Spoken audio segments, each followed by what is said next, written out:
I guess I missed this one. Hot deals on the PlayStation Store. We've got a bunch of hot deals. Is there any? Oh, hot, it's, what is this? I'm gonna quick fire through these. Let's see how many I get through before the video becomes too long.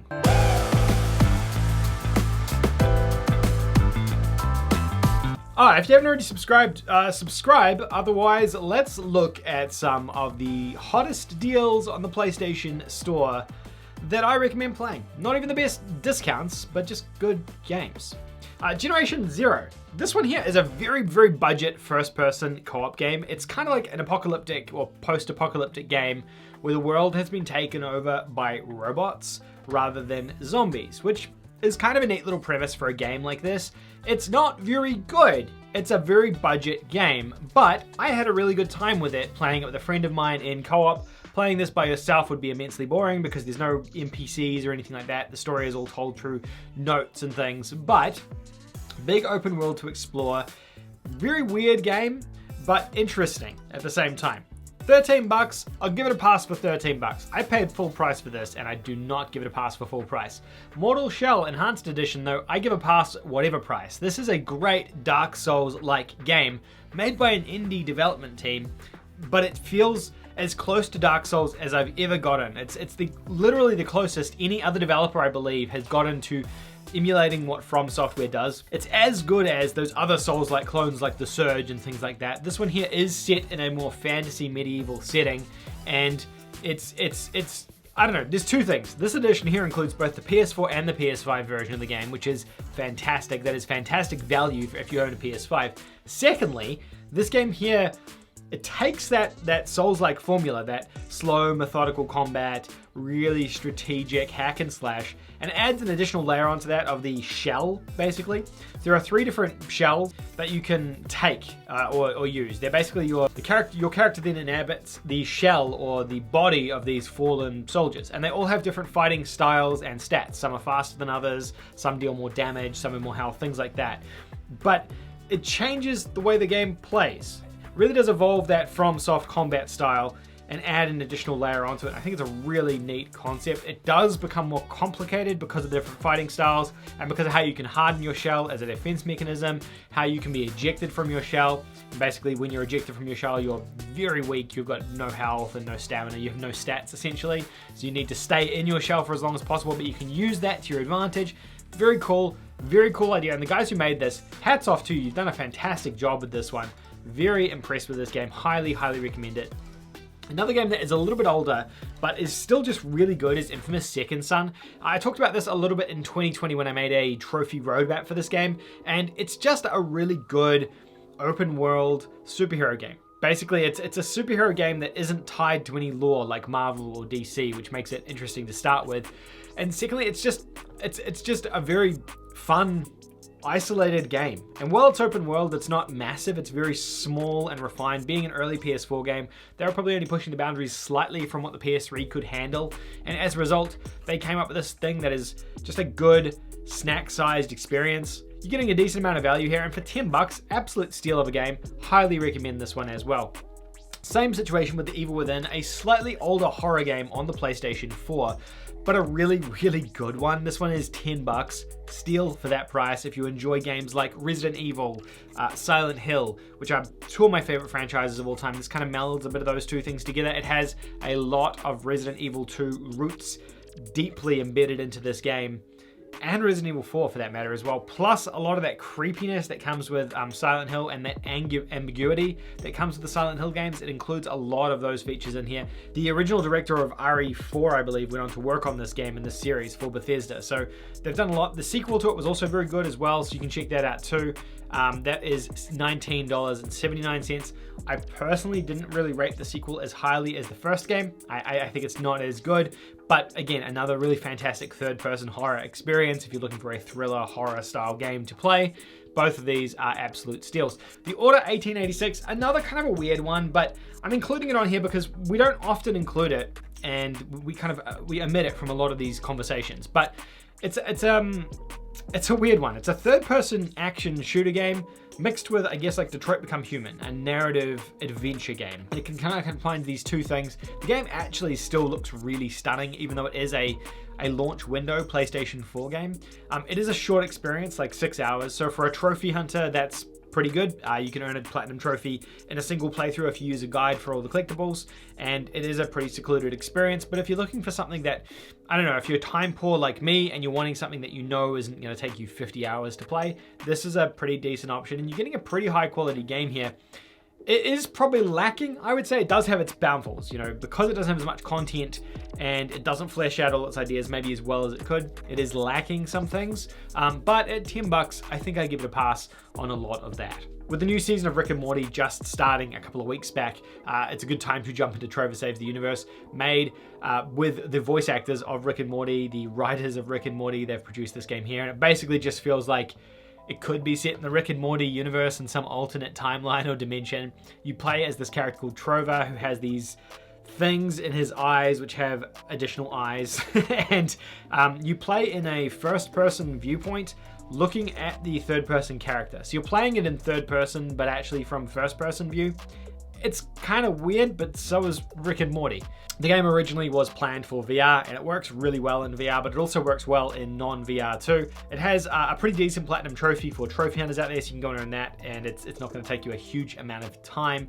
And it's just a fun game. If you enjoy the humor of Rick and Morty, you're going to really enjoy the humor of Trevor Saves the Universe. It doesn't take itself too seriously, and it makes a lot of jokes at, I guess, the gamer's expense, or about the games industry's expense, and tropes in video games. It's very self-aware, which I like. It's a very solid one, this one. Wipeout Omega Collection. This is $10, and you're getting 2 games for this. You're getting Wipeout Omega Collection, which includes 3 different Wipeout games.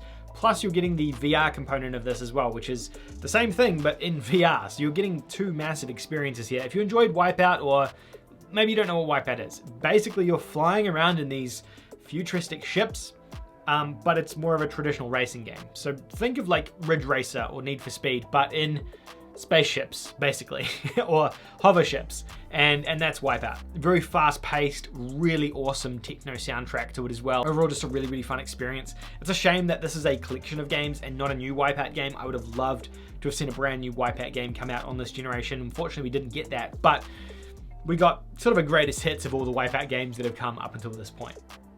Now, this is one I didn't think I would ever recommend, Blacksad Under the Skin. When this game launched, it had glitched trophies. I remember playing through it, getting to a point where I couldn't earn the platinum trophy, and I was so pissed off with Blacksad. I was sad. The game has since been patched and fixed, and it's an interesting game. It's an adventure game like any Telltale game, but set with these anthropomorphic animals who are, you're also a detective cat who wears a trench coat.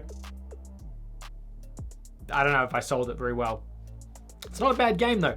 Budget title again, but it's 80% off down to $10 for that price. And now that it's been patched, I do say go ahead and check it out if you're looking for something that is a little bit more left field to go and play, that isn't one of the mainstream titles I've already recommended. All right, I'm always bragging about how much I love anime as well, and One Piece Unlimited World Red is finally discounted down to $6. This one actually doesn't see discounts that frequently.